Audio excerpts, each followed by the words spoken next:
उस जजमेंट में बहुत सारे फ्लॉज थे.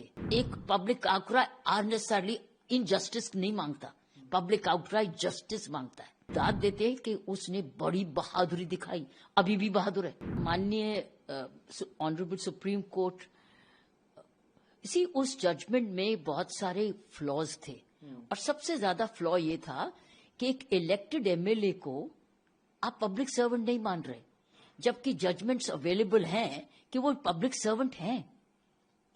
तो एक टेक्निकल रीजन पर आपने इतना ग्रूसम क्राइम के बाद टेक्निकल रीजन ढूंढ के उसको छोड़ दिया मतलब उसकी सस्पेंशन, उसकी इम्प्रिजनमेंट को सस्पेंड कर दिया टेक्निकल फ्लॉ पे.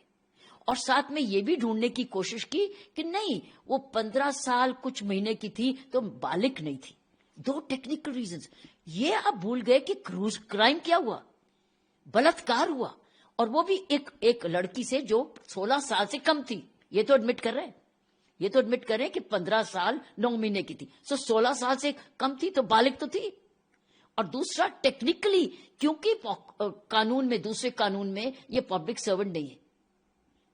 जो व्यक्ति पब्लिक फंड्स ले रहा है, इलेक्शंस लड़ रहा है, कॉन्स्टिट्यूशन पे आप कसम खा रहे हो कि आप जाके पब्लिक ट्रस्ट को, पब्लिक सेवा में जाओगे और आप रेप करते हो और फिर आपको कहला जाता है कि आप पब्लिक सर्वेंट नहीं हो.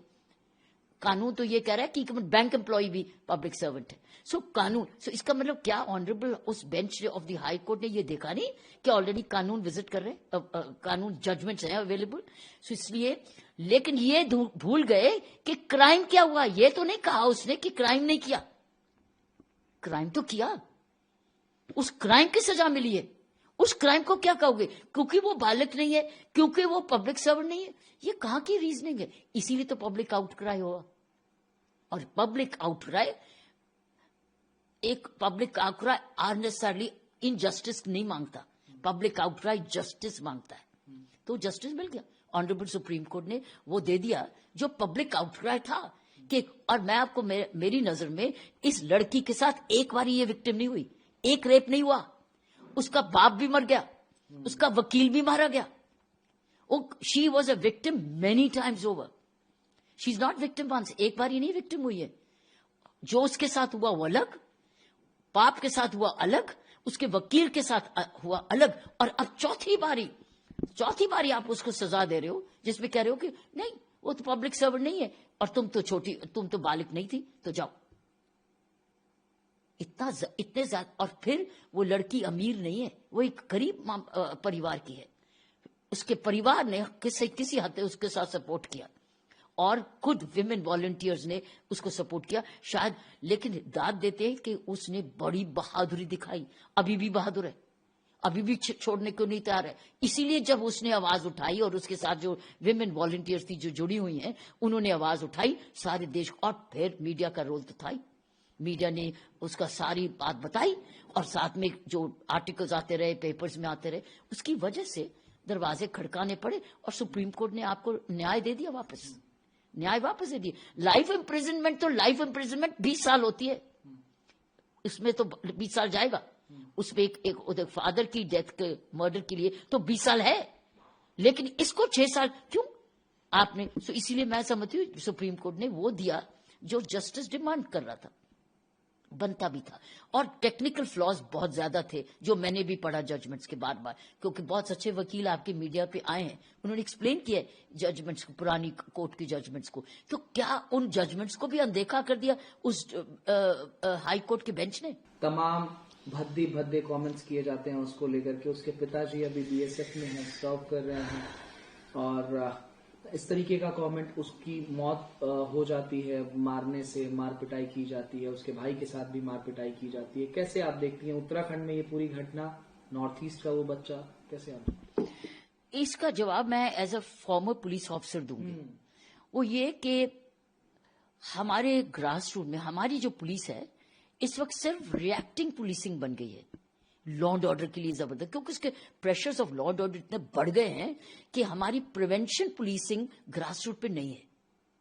उसके लिए ज्यादा लोग चाहिए जो कि लॉ एंड ऑर्डर नहीं, पब्लिक के साथ जुड़े रहे, पब्लिक के साथ संपर्क रखें, युवाओं के ग्रुप्स में जाएं, महिलाओं ग्रुप्स में जाएं, मार्केट एसोसिएशंस में जाएं, एल्डर्स में जाएं, कल्चरल प्रोग्राम्स को जोड़ें, थाना लेवल कमेटी मीटिंग्स करें, प्रिवेंटिव सेक्शंस ऑफ लॉ करें। ये वही पुलिसिंग कर सकती है जो खुद लॉ एंड ऑर्डर में फंसी नहीं है।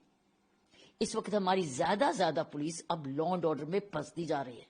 हमारे पास पेट्रोलिंग एंड प्रिवेंशन पुलिसिंग नहीं रही, और वो प्रिवेंशन और पुलिसिंग का एक बड़ा अच्छी प्रैक्टिस जो हम दिल्ली पुलिस में करते थे, जो वेद मारवा साहब के टाइम से उसके बाद शुरू हुआ, बड़े अच्छे प्रोग्राम्स थे पुलिस कमिश्नरेट में, वो था रफ रजिस्टर, कि हम रफ रजिस्टर मेंटेन करते थे कि जब भी कोई ऐसी रफ बिहेवियर का कोई युवा निकला या व्यक्ति निकला तो हम उसका रफ रजिस्टर पे कोई गिरफ्तारी नहीं, कोई एफआईआर नहीं, रफ रजिस्टर बनाते थे और रफ रजिस्टर में उसका नाम लिखते थे।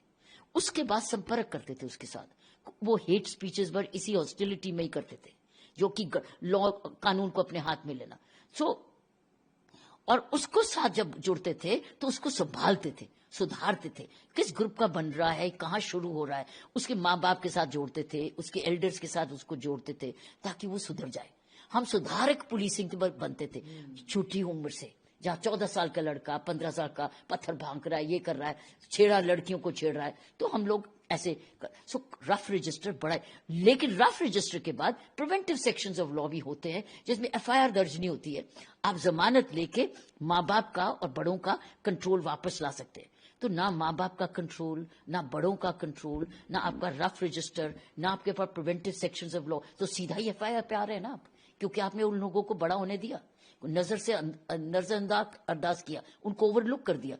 आप ये सडनली इन लोगों ने, ये बड़े नहीं हुए हेट्स भी अभी, ये बचपन से ही ये गड़बड़ है। ये कोई लॉ एंड ऑर्डर, आप और मेरे घर का कोई लड़का नहीं जाएगा पत्थर मारने, क्योंकि वो कंट्रोल में है, सभ्य है, शिक्षित है, टीचर्स के डरता है, माँ बाप से डरता है। ये कहाँ, ये निडर हो गए। ये वो यूथ निकल रही है जो निडर हो गई है और बचपन से ही कानून को अपने हाथ में लेने की उसको आदत पड़ी, तो यहां तक पहुंच गई।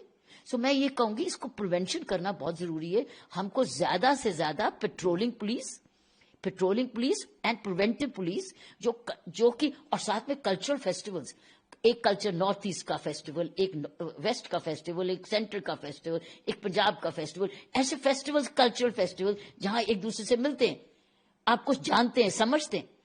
ये प्रिवेंटिव पुलिसिंग बहुत, मैं इसका जवाब एज ए पुलिस ऑफिसर दे रही हूं कि हम लोग कैसे इन युवाओं को, ये नहीं कि हमारे टाइम पे भी युवा ऐसे नहीं थे, लेकिन अब बिगड़ गए, कोई हर्ष नहीं, लेकिन बिगड़ गए ना, बिगड़ने दिया गया ना, काबू में नहीं आए ना। कंट्रोल, कॉलेजेस में भी अगर ये बदतमीजी करते थे तो कंट्रोल में लाया जाता था टीचर्स के थ्रू। Teachers used to exercise control.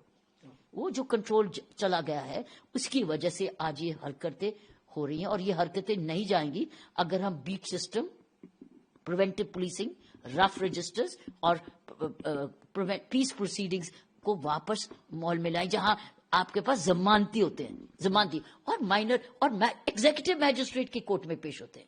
Executive magistrate जिसमें दिल्ली में एग्जीक्यूटिव मैजिस्ट्रेट सीधा क्रिमिनल कोर्ट नहीं, एग्जीक्यूटिव मैजिस्ट्रेट जिसमें डिस्ट्रिक्ट मैजिस्ट्रेट होता है, एसडीएम होते हैं, या अपने असिस्टेंट कमिश्नर पुलिस होते हैं जिनके पास पावर। जब तक हम ये प्रिवेंटिव पुलिसिंग का पूरा माहौल नहीं क्रिएट करेंगे, हम लोग रिएक्टिव पुलिसिंग पर रहेंगे, और आज रिएक्टिव पुलिसिंग हो रही है जिसकी वजह से बढ़ता जा रहा है, नफरत बढ़ती जा रही है। कानून है हेट स्पीचेस के लिए, लेकिन इस नौबत को आने से पहले मैं विश्वास करती हूं कि हमको प्रिवेंटिव पुलिसिंग की तरफ जाना पड़ेगा, जिसमें कम्युनिटी पुलिसिंग है, समुदाय की पुलिसिंग है।